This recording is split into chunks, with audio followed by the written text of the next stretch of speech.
عفوًا، يعني الله ما يرزق بالحلال. إذا أنا حطيت ساعة لبستها ب100,000 وأنا حطيت قلم 3000 معناته أنا غسيل؟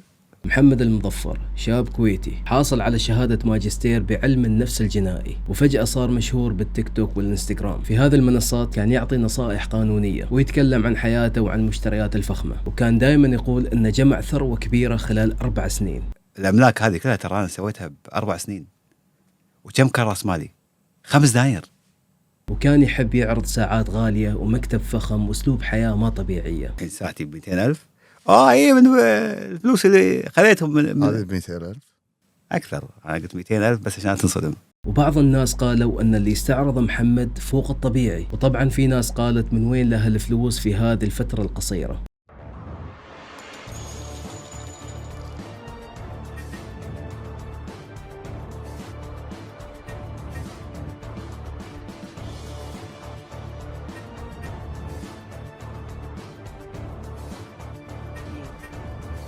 وفي يوم فجأة طلع خبر صدم الجميع. وزارة الداخلية تعلن القبض على محمد المظفر، ولما تم القبض كان معاه مخدرات بأنواع مختلفة مثل الكوكايين والحشيش والماريجوانا ومؤثرات عقلية أنواع واشكال. لو نمشي على المصادر، اعترف محمد أن هذه الممنوعات كانت له، وكان ياخذها من بنت عمرها في العشرينيات. وطبعا بعد اعتراف محمد تم القبض على البنت. الناس ما صدقت في البداية، بس مع تأكيد الوزارة تحولت القضية من إشاعة إلى حقيقة.